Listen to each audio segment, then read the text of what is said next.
Welcome.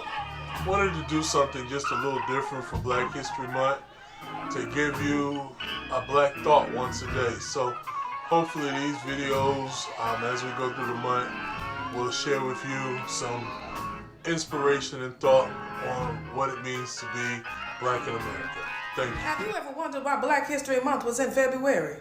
Have you ever thought to yourself America was just being petty and gave us the shortest month of the year? Well, here's the truth. Black History Month was originally Black History Week. It was started by Dr. Carter G. Woodson.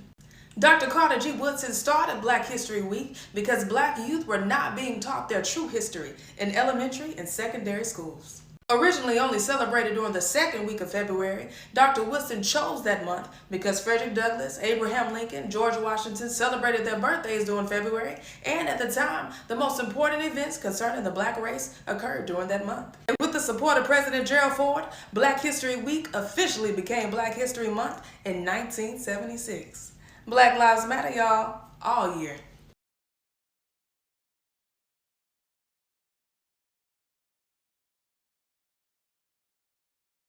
We don't study the Bible so that we can win debates. We don't study the Bible so that we can look good on Sunday morning. We study the Bible because we want to follow Christ.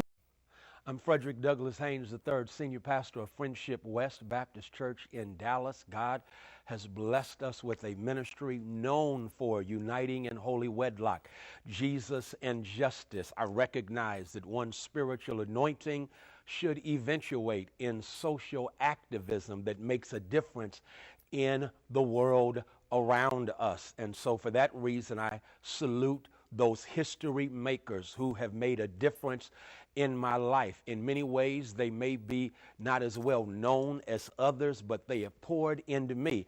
I shared them now with you. Number one, I can't help but lift up my pastor, Dr. Amos C. Brown, a protege of Martin Luther King Jr. and Medgar Evers, who exposed me to social justice, witness, and activism at its best while he has served as pastor of Third Baptist Church in San Francisco.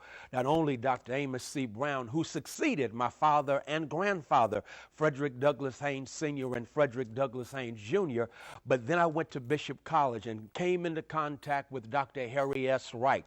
Harry S. Wright showed me the genius of black preaching in his own inimitable, illustrative style, and so I learned much from him while he served as Dean of the Chapel, President of Bishop College, and eventually the pastor of Cornerstone Baptist Church in Brooklyn, New York, and then the one and only Manuel Scott Sr., the Reverend Dr. Manuel Scott Sr., again embodied the best of black preaching, where he united in holy wedlock sense and soul, head and heart, and showed me again how profound preaching is and should be. And then, of course, the Reverend Dr. Jeremiah Wright Jr., again, one who showed me what it means to be a prophetic witness, have a pastor's heart, and at the same time lift up in a powerful way our own Afrocentrism, being in the motto of Trinity United Church of Christ, unapologetically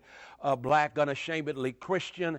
He taught me that. He embodied that. And so those four and more have poured into me, and I salute them as prophetic, homiletic history makers.